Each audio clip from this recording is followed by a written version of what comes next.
देवभूमि यानी उत्तराखंड। हम सब जानते हैं उत्तराखंड को देवभूमि कहा जाता है। अगर उसी भूमि पे आपको अपने देव समान गुरु मिल जाएं तो क्या कहना। नमस्कार दोस्तों, आप सबका स्वागत है पीएमसी हिंदी के प्रोग्राम हम में PSSM में। और दोस्तों, आज जो शख्स हमारे साथ स्टूडियो में मौजूद हैं सुनील सैनी जी, वो मुंबई से ही हैं और उनको पितामह से पहली बार मिलने का मौका उसी देवभूमि पर मिला। आइए उनसे जानते हैं उनकी यात्रा के बारे में। नमस्कार सुनील जी। नमस्कार अनुषी जी। आई एम थैंकफुल कि आपने मुझे यहाँ आमंत्रित किया और मुझे बड़ी खुशी होगी कि मैं अपने जो भी आध्यात्मिक जर्नी है या जो मैंने ज्ञान प्राप्त किया है उसको कुछ आपके साथ शेयर कर सकूं। इसके लिए आपका तहे दिल से धन्यवाद। Thank you Sunil ji. सबसे पहले तो हमें अपने बारे में बताइए, आप क्या करते हैं? Thank you very much. मैं सुनील सैनी क्वालिफाइड हूँ as a engineer and management person. I have done my BE civil engineering, MTech and Masters in Business Administrations and working with AECOM. They are engineering consultant and Mumbai metro line 3 में हम लोग help कर रहे हैं इस project को establish करने के लिए, MMRDA को, जो कि एक काफ़ी इंडिया का प्रेस्टिजियस प्रोजेक्ट है। स्पेशली मुंबई में भी अपने आप में it will help the society from Colaba to अरे section and this project is under progress, 2016 से चल रहा है। वेरी गुड सुनील जी, इतने अच्छे प्रोफेशन में होके भी आपको मेडिटेशंस के लिए टाइम मिल जाता है। मैं डेफिनेटली जानना चाहूँगी कि आपकी मेडिटेशन जर्नी कहाँ से स्टार्ट हुई। Thank you. मैं ये कहूँगा कि मैं बहुत ही ब्लिसफुल चाइल्ड रहा हूँ बचपन से एंड मुझे याद है स्कूल टाइम में शायद हमें पहला अनकॉन्शियसली मैं कह दूँ आज की परिस्थिति को समझते हुए कि आचार्य श्री राम जी जो गायत्री मंत्र का यज्ञ कराते थे वो हमारे घर के सामने ही उन्होंने 9 या 10 दिन का एक वो रखा और मैं उनके साथ ही बैठा रहता था। हालांकि मुझे कोई इतना स्पिरिचुअल बैकग्राउंड या अंडरस्टैंडिंग भी नहीं थी उस समय। उसके बाद जब मैं कॉलेज में आया तो मैं ऐसे ही दोस्तों के साथ प्रोग्राम बना, सत्य साईं बाबा को मिलाते हैं, तो उनको जाके भी हम मिल लिए, लेकिन तब भी कोई ऐसा स्पिरिचुअल आउटलुक नहीं रहा। फिर बाद में जब हमने अपना कैरियर शुरू किया तो हमारा कैरियर में महर्षि महेश योगी जो स्पिरिचुअली इवॉल्व काफ़ी थे, वहाँ पे उन्होंने हमें थोड़ा सा कनेक्ट किया, लेकिन वो एक डेप्थ नहीं हमने कभी पकड़ी। उन्होंने काफ़ी कॉन्शियसनेस के बारे में या how the universe is appearing and disappearing. तो यूनिवर्स आपको हमेशा मौका दे रहा था बचपन में, यंग एज में, हर मोड़ पर आपके साथ था। जी पर जी। आप गहराई से कब उतरे उसमें? मुझे याद है जब मैं मुंबई में आया तो यहाँ पे जहाँ मैं रहता था ACC में एक हमें उनका एकोमोडेशंस के नज़दीक में हमारे पास एक इनका ब्रह्म कुमारी जी का प्रोग्राम होता था। They have a small centre actually just, so I got attracted to it and then I went there एंड वहाँ पे फिर हमने उनसे जो उनका राजयोग है वो सीखा एंड उसको मैंने महसूस किया कि एक बार एक बहुत अच्छी टेक्निक है ये जो आपको क्लैरिफाई करती है, आपके व्यवहार में इम्प्रूवमेंट करती है, आपके सोच में बदलाव लाती है। तो that has a point of benefit to me at that time. फिर उसके मैंने बेनिफिट अवेल भी किए एंड वो मैं आपको बताता हूँ, क्या अनुभव मैं आपको बता दूँगा। जैसे उसके बाद मैं फिर श्री जी को भी मिला, वो भी ऐसा ही हुआ। हमारे जहाँ हम रहते हैं अभी वहीं पे एक जैन मंदिर है, तो वहीं पे उनका एक प्रोग्राम हो रहा था। I just went there and we had it. फिर उसके बाद एक और उनका प्रोग्राम हुआ, वो भी कर लिया हमने। एक बार वो आए थे मुंबई में, उनसे मिल भी लिए, है ना जी। तो यूनिवर्स हर एक स्टेप पे आपको हेल्प कर रहा था। हाँ जी जी जी। तो ये एक कृपा ही है, मैं ऐसा कहूँगा, आप जैसे कह रहे हैं। देन मैं कभी ऐसे पर्टिकुलर चीज़ों से इन्वॉल्व नहीं हुआ ज़्यादा, जैसे आपने कहा उतना इन्वॉल्व नहीं हो पाया, पर चीज़ों को मैं एक फिज़िकल साइंटिफिक बैकग्राउंड के लोगों का क्या होता है कि they look the things differently. फिर किस चीज़ ने आपके दिल को छुआ जहाँ आपको साइंस बैकग्राउंड भी मिला? मैं जो इसके बाद मुझे एक सिद्ध पुरुष हैं हरिद्वार में, योगेश्वर पुष्पनंदन जी, उनके साथ पिकअप हुआ मेरा और उनके साथ काफ़ी फ्रेंडली रहा मैं एक्चुअली में। बाद में कुछ ऐसा हुआ कि सद्गुरु का एक मुझे फ्लेवर लगा और मैंने सद्गुरु को भी 2-3 उनके प्रोग्राम किए and I enjoyed all of them actually में। So I just take that as an program. These are basically how they bring change in me. So those programs were done by me. Then Abdul Shivanand ji के साथ connect हुआ, श्री विद्या को सीखा। Very good. और उसके बाद कुछ ऐसा हुआ लास्ट ईयर कि हमारी वाइफ नीलम जो हैं, उन्होंने हमें बताया कि इस तरह का एक प्रोग्राम है, तो मैंने उसको JTTP के नाम से था। एंड उसी वक्त जो है पत्री जी भी एक अपना महाकुंभ ऋषिकेश में उन्होंने अनाउंस कर दिया, तो मैंने वो प्रोग्राम और पत्री जी के साथ पहली मुलाकात की और बड़ी मैग्नीफाइंग थी। तो इस तरह से आपकी PSSM में एंट्री हुई? जी, करीब नवंबर 2021 में, राइट? हाँ, 2021 जी। तो कैसा लगा आपको देवभूमि पे पहली बार पितामह से मिलकर? क्या अनुभव आया आपको? देवभूमि से हमें हमारे एंसेस्टर्स का ही कनेक्शन रहा है, तो we always feel very blessed. And Rishikesh के गंगा के तट पे वो जो एक उसका एक ग्रेस है, वो जब चीज़ आपको एक समूह के साथ मिल रही है, तो it is always a opportunity. जो संभावना मिली तो हमने उसको इमीडिएटली एग्री किया और उसमें गए, और पत्री जी से मुलाकात हुई, बहुत अच्छी मुलाकात हुई, इवन इनफैक्ट 2 बार मुलाकात हुई। और पितामह ने के पास मिलते समय हमें उन्होंने ऐसे, मतलब जैसे हमने देखा सभी लोग उनसे भाव के साथ तो मिल रहे हैं, लेकिन फ्रेंड की तरीके से मिल रहे हैं। तो हम भी पितामह के पास गए, उनसे कहा, मास्टर हम आपके पास आए हैं, आप हमें बताइए हम मिलके कुछ कर सकते हैं या कुछ हो सकता है इस तरह का। तो पितामह ने तो हमारा हाथ पकड़ा, थोड़ी देर आंखों में देखा, अपना क्या मैजिक किया। मैं उनके ऊपर वो अच्छे दृष्टिकोण से समझते होंगे उसको, एंड वो एक अच्छा एक्सपीरियंस था हमारा। उन्होंने एक हमें उस वक्त बुक भी दी थी उस दौरान, जो वेजिटेरियंस को स्ट्रांगली वो उसके रिकमेंड भी करते हैं, एडवोकेसी हम उसकी करने के लिए। आप जो इतनी मोडेलिटीज़ में आए, सब जगह से गुजर के, art of living, Brahma Kumari, सब बड़ी बड़ी मोडेलिटीज़ हैं, और उसके बाद जब PSSM में आए तो क्या चीज़ आपको यहाँ अलग लगी, और क्या चीज़ ऐसी लगी कि ये एक PSSM को सबसे अलग बनाती है? मैं एक चीज़ कहूँगा कि देखिए, सच जो ट्रूथ है वो तो सब जगह एक ही है। उसमें जो मैं PSSM की जो खासियत है वो ये है कि हम इस समूह के अंदर एक उसी तरह से रह सकते हैं जैसे एक सीनियर मास्टर रहता है और एक जूनियर मास्टर रहता है, और सीनियर मास्टर और जूनियर मास्टर के बीच में ऐसा भेदभाव नहीं है, या फिर जो एक संस्था में जो नॉलेज को इन्होंने लेके आए हैं, जो वेस्टर्न नॉलेज है, ओपननेस है, और चीज़ों को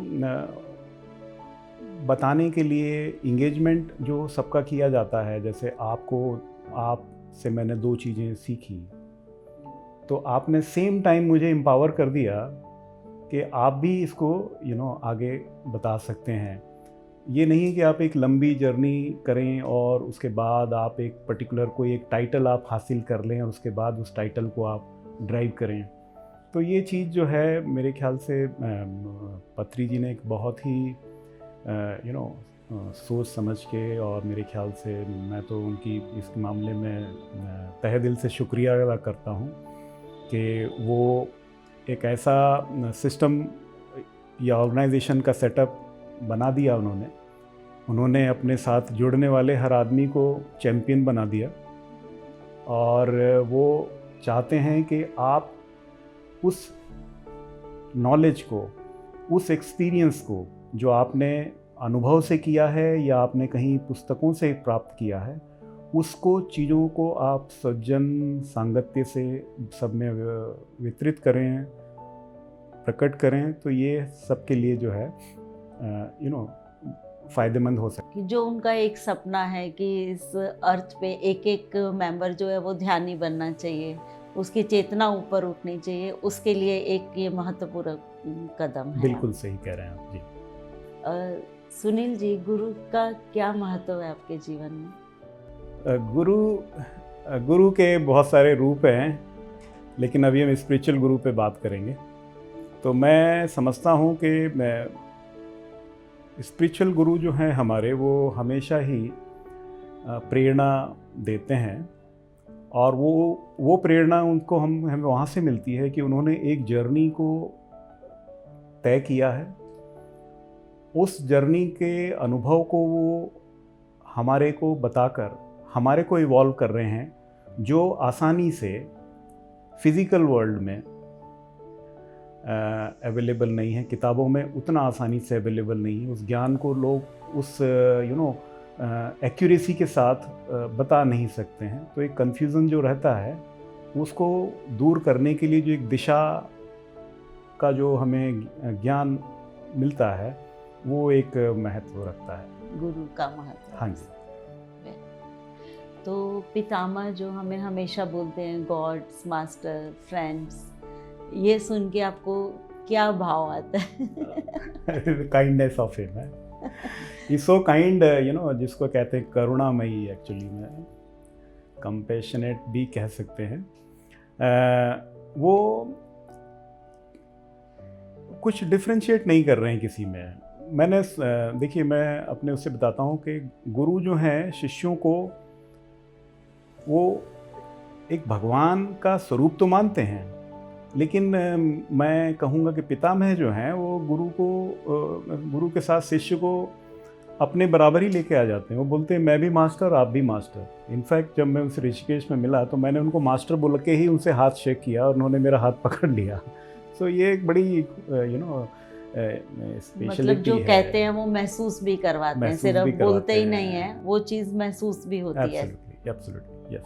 तो दिस इज एक बड़ा यूनिक कॉन्सेप्ट जो पीएसएसएम को सबसे, जो PSSM is probably to be recognised for that. Yes, definitely. तो पितामह एक चीज़ और बोलते हैं, मास्टर बनो, तो उससे क्या भाव आते हैं आपको? बड़ा ही डीप क्वेश्चन है ये, और आई थिंक जो एक मैसेज है वननेस का, वो चीज़ यहाँ पर आती है, और हम सब उसी की लिए जर्नी करने की कोशिश कर रहे हैं, उसको हासिल करना भी चाह रहे हैं। और मुझे एक श्लोक याद आता है जो मैं बताता हूँ, जो हम सब अपने काफ़ी समय से परिचित हैं उससे। ओम पूर्णमदः पूर्णमिदं पूर्णात् पूर्णमुदच्यते पूर्णस्य पूर्णमादाय पूर्णमेवावशिष्यते। तो इस मंत्र का जो मीनिंग मैंने समझा है वो मैं बताना चाहूँगा कि वह जो है वो एक हमारा पूर्ण स्वरूप है, जिसको हम इनफाइनाइट भी बोलते हैं, विस्तृत भी बोलते हैं। तो वह जो है वह संपूर्ण है अपने आप में, और एक यह है जो मैं अपनी एंटिटी के रूप में आपको प्रेजेंट करता हूँ। तो यह भी पूर्ण है, जो हम एक इंटरनल प्रोस्पेक्ट्स में अगर आप इसको देखें तो। लेकिन उससे यह प्रकट हुआ है, यानी कि मैं प्रकट हुआ हूँ। तो मैं अगर प्रकट हुआ हूँ तो वह यह भी बताता है वास्तव में मैं वह ही हूँ। तो मतलब यूनिवर्स में जो बाहर है वही अंदर है। अंदर और बाहर जब आप इकट्ठे हो जाते हैं तो आप वो पूर्णता की बात करते हैं जो हम शायद जर्नी में एक प्रैक्टिकल के द्वारा, एक अभ्यास के द्वारा उस एक्सपीरियंस को, उस स्टेट को पाना चाहते हैं। और वो अभ्यास है ध्यान। वो हम अभ्यास करने के लिए ध्यान है, आनापानसति ध्यान है। और ये बहुत ही बेहतरीन ध्यान है क्योंकि दो चीज़ें मैं इस प्रोस्पेक्ट में जोड़ूंगा। इसमें हम आनापानसति जो ध्यान करते हैं, हमारा फोकस ब्रीथ के ऊपर रहता है। और शायद हम परिचित हैं कि हमारी जो सांसें हैं, जिसको हम प्राण भी बोलते हैं कभी कभी, लेकिन वो वास्तव में एक्चुअली में 5 शब्द जो हैं हमारे सांस के साथ जो संबंधित हैं, वो हैं पान, अपान, समान, व्यान और उदान। और ये हमारी सांसों के साथ हमारा जो सर्कुलेशन सिस्टम है, लेट गो है, उसको जो ब्रह्मांड में से चीज़ें जो हम इनहेल कर रहे हैं या उसको हम एक्सप्रेस कर रहे हैं, तो ये सारी चीज़ें के लिए ये जो हमारा ब्रीथ है ये बहुत इम्पोर्टेंट रोल प्ले करता है। इनफैक्ट साइंस में ये प्रूव भी हो चुका है कि हम लोग all are electrical beings or energy beings, basically. So how it function actually में, what is the current understanding इसके बारे में जो मैंने जाना है। हमारे जो सेल्स हैं, हम अभी सेल्स के लेवल पे ही बात करते हैं ज़्यादातर, वहाँ तक पहुँच गए। सेल्स से जब सेल्स से पहले मॉलिक्यूलर है, मॉलिक्यूलर से पहले एटम है, उनके बारे में आई थिंक वो थोड़े से और एडवांस लेवल पे हैं जो हैं। लेकिन अगर हम सेल्स लेवल पे ही बात करें इसको भी, तो सेल्स लेवल में हमारा जो सेल है उसके न्यूक्लियस में और जो आउटर सरफेस है उसके बीच में जो चार्ज है, उसमें एक पोटेंशियल वोल्टेज डिफरेंस है जो कुछ एक उसकी वैल्यू है जो आप देख सकते हैं, शायद 0.07 है। राइट। एंड ये पोटेंशियल डिफरेंस का जो रेट ऑफ फ्लो है, ये अपने आप में एक उसमें करंट पैदा कर देता है और we become a one cell charge with the electricity and then we have trillions of cells present in this body, and combination of all we become a magnifying force actually. And this magnifying force को अगर हम जैसे max जो theory है physics की, उसमें अगर देखें तो हमारा जो नॉर्थ पोल है वो आप कह सकते हैं ब्रेन साइड में हो सकता है, और साउथ पोल हमारा जो है वो हमारे ये जो स्पाइनल कॉर्ड का जो एंड पॉइंट है वहाँ हो सकता है। सो जब ये मैग्नीफाई हो के इलेक्ट्रोमैग्नेटिक फील्ड का एक फॉर्मेशन बन जाता है ब्रीथ के साथ में, और जो हमारी सेंट्रल नर्व है, सेंट्रल नर्व में जो there are 3 main nerves we refer at, Ida, Pingala and Sushumna. तो हम ब्रीथ से इनके बीच में भी बैलेंस एक्वायर करने का एफर्ट डालते रहते हैं। नाउ जब ये इलेक्ट्रिसिटी और एयर का रिदम एक सेंट्रल लाइन में, या जिसको कहते हैं इक्विलिब्रियम में आ जाता है, तो ये अपने आप में हमारी जो सुषुम्ना नाड़ी है या सेंट्रल और माइक्रो लेवल पे हैं, वहाँ पे एक एक लाइट का बीम क्रिएट कर देता है, and that beam magnify to extend जो आपका फुल पोटेंशियल को बता सकता है। बट हमारा जनरल जो हमारी लाइफ है, हम इस लाइट को इस तरह से बांटे हुए हैं, इस तरह से इसको फैला रखा है कि वो फोकस नहीं होने की वजह से ये एनर्जी जो है इधर उधर बाइफरकेट हो रही है और डिस्ट्रीब्यूट हो रही है, कहीं जगह ब्लॉक हो गई है। यहाँ मैं आपको ये बताना चाहूँगी, जो PSSM के गाइडिंग मास्टर्स जो अभी हैं, वो उनका मेन काम ही यही है कि हमारी बॉडी को वो लाइट बॉडी में कन्वर्ट कर रहे हैं, हमें वो ध्यान सिखा रहे हैं, ध्यान की उस अवस्था तक लेके जा रहे हैं कि हमारी बॉडी पूरी तरह लाइट बॉडी में कन्वर्ट हो जाए। हाँ जी, मैंने इनको परी जी का एक सेशन सुना था, उसमें उन्होंने इस क्वांटम फिज़िक्स का या क्वांटम फिज़िक्स का सब्जेक्ट टच किया था। और मैं अप्रिशिएट करता हूँ कि आप जो वर्ल्ड को उस चीज़ को दिखा रहे हैं जिसको वर्ल्ड आसानी से समझता है। अंदर की बातें समझने में बहुत समय लगता है, साइंटिफिकली एक्सेप्टेंस बहुत ज़्यादा होती है। बिल्कुल बिल्कुल, सब यही है कि कर रहे हैं, पर अब उसके पीछे एक साइंटिफिक व्यू मिला है, तो करने में जो लॉजिक माइंड है हमारा वो शांत हो रहा है उससे। हाँ जी, कि जो हम जा रहे हैं वो राइट प्रोसेस पे जा रहे हैं। इसमें एक बड़ा मेरा जो समझ है, हम अपने विचारों को और जो हमारी भावनाएं हैं,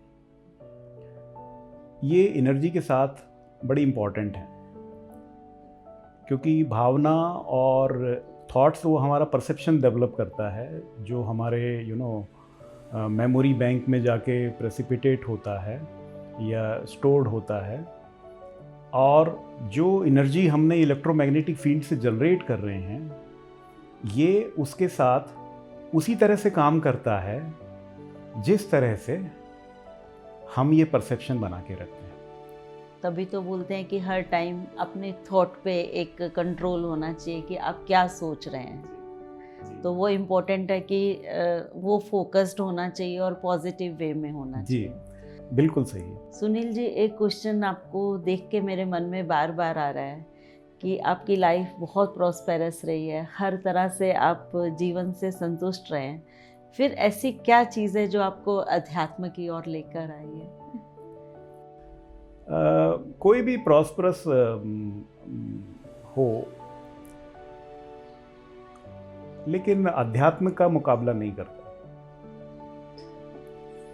हमारे जितने भी ग्रेटेस्ट मास्टर हुए हैं या उनके जिनके मैसेजेस हैं, इवन पत्री जी का भी मैसेज है, उन्होंने भी हमें बड़ी सिंप्लिसिटी की बात बताई है। और वो सिंप्लिसिटी में उन्होंने कभी भी बाहर के जगत के बारे में चर्चा नहीं की है। वो हमेशा हमें हमारे को इंट्रोवर्ट होने के लिए एडवाइस देते रहे हैं, और हम अभी भी वो एडवाइस को पूरी तरह से शायद उतना ग्रहण करने की जो हमारी यात्रा है अभी भी चल रही है। वो तो एक कंटिन्यूस प्रोसेस है, अपन हर मिनट हर क्षण सीख रहे हैं। तो पितामह के लिए क्या भाव आते हैं आपके मन में?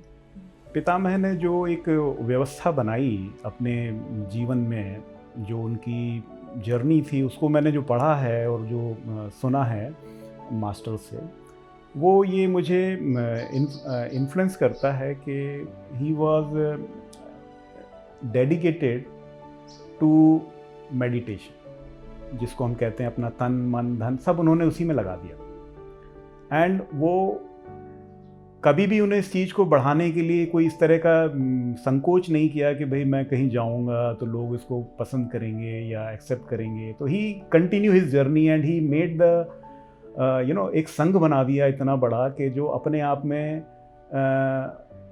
यूनिक क्वालिटी का है, जिसको हम बात कर चुके हैं। हर कई मास्टर तैयार कर दिए, और इन सभी के बीच में जो चीज़ें हुई हैं, वो कोरोना के समय में आपने देखा होगा कि लोग काफ़ी एक कंजर्वेटिव अप्रोच को अडॉप्ट करने लगे थे, और PSSM ने बहुत सारे जूम के अपने वो खोल दिए। ये मुझे नहीं लगता कि मैंने नहीं एक्सपीरियंस किया, किसी और ने ये डाला है। आप देखिए हर समय कहीं ना कहीं कुछ ना कुछ, कोई ना कोई बेहतरीन मास्टर कुछ ना कुछ बेहतरीन सब्जेक्ट के ऊपर आपको ज्ञान और ध्यान बता रहा है। और हिंदुस्तान के बहुत से लोग इससे प्रभावित हैं, जुड़ भी रहे हैं, जुड़ चुके हैं और अपने एक्सपीरियंस बताते हैं। ग्लोबली इसको टच किया गया है। अभी आप देखो तो बहुत सारे सेशन ऐसे हैं कि आपको सिलेक्शन करना पड़ता है कि ये करूं या ये करूं। मतलब you have flood of the information which Patri ji has, imparted with this PSSM. So great salute to him for this. And he has vacated the body. पर मैं अपने अनुभव या ज्ञान से ये कह सकता हूँ कि मुझे पूर्ण विश्वास है कि शरीर का छोड़ना कोई अफसोसजनक बात नहीं होती है। और इनफैक्ट जो उन्होंने यहाँ व्यवस्था बनाई है, उस व्यवस्था को और हाई इंटेंसिटी से ड्राइव करने के लिए, if he is not in the physical body, he may be in astral body और may be in a causal form, from there on he can impart lot of energy to make the conversion of understanding of the society and society to become more knowledgeable, और क्या नाम है, जो अज्ञानता है वो धीरे धीरे दूर होगी। और जो उनका एक उद्देश्य है कि हम सभी लोग मिलके जो है ध्यान को बढ़ाएं ताकि सभी लोग जो हैं बुद्धा को प्राप्त करें, बुद्धा आपो दीपो भवें। तो ये बहुत बड़ा मिशन है। So thank you very much पत्री जी फॉर दैट। एक आंदोलन और तेजी से शुरू हो गया है कि जो जन जन तक पहुंच रहा है ऐसा। तो सुनील जी, आप हमारे व्यूअर्स को क्या मैसेज देना चाहेंगे?